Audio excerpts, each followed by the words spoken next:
straightforward shift from one thing to another. At the same time, something has obviously occurred in terms of a saturation, in terms of the proliferation of particular ways of framing. So screens everywhere, and of course this again strengthens the information orientedness of our live experience. Framing text is the only way to receive meaning because our attention is scarce, but framing enters a screen doesn't mean content remains passive.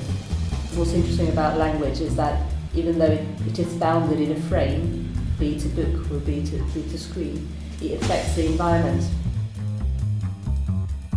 Reading in a screen culture is very different than reading in a paper culture.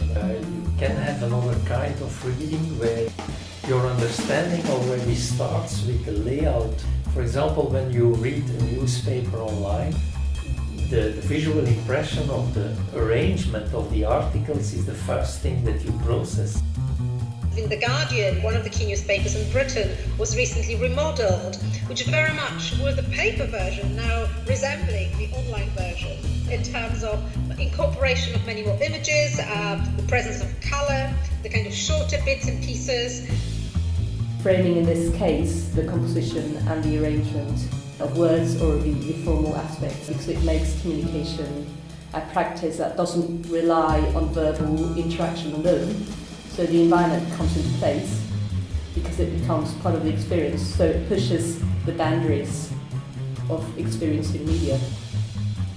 We could probably talk about something like screen experience, and it goes just beyond the idea of cognitive and opens up to more phenomenological bodily experience.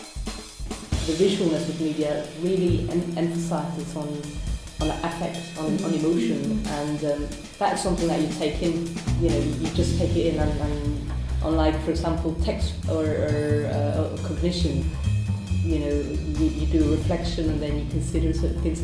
Emotional information really passes through without any filter. Everything is data, and the screen shows this to us. It plays a very important role in how we relate to our environment. More and more, we are experiencing our life as if we are an information processing unit. And so our basic relations to things, to emotions, to people, to opinions, to concepts are reduced to retrieving information.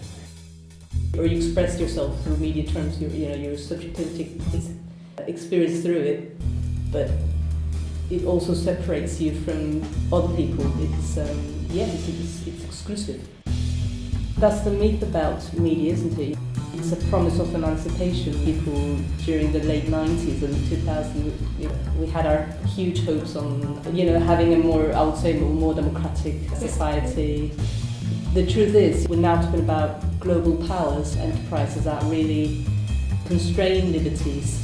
You must comply to all these third parties. You need to use these tools, otherwise you cannot communicate. But at the same time, the sheer fact of the existence of digital media, and especially its colonization by Silicon Valley, for example, or some other big corporations, is not in itself a condition of something interesting or something new emerging.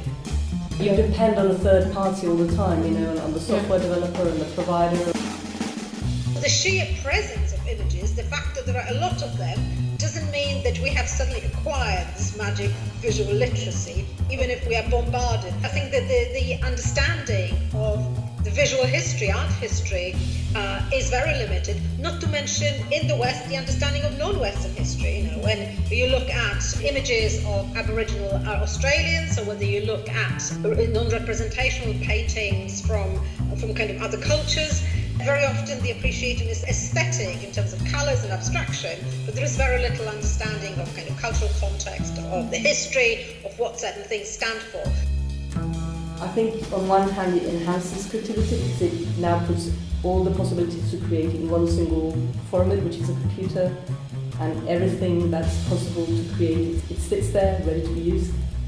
I mean, there is a danger that they will just produce kind of more passive ways of consumption, the over-accumulation of text, At the same time, I think they do open up possibilities of the reduction of hierarchies in terms of who is producing what, the low cost of accessibility. So something is definitely happening, and I find this something very exciting.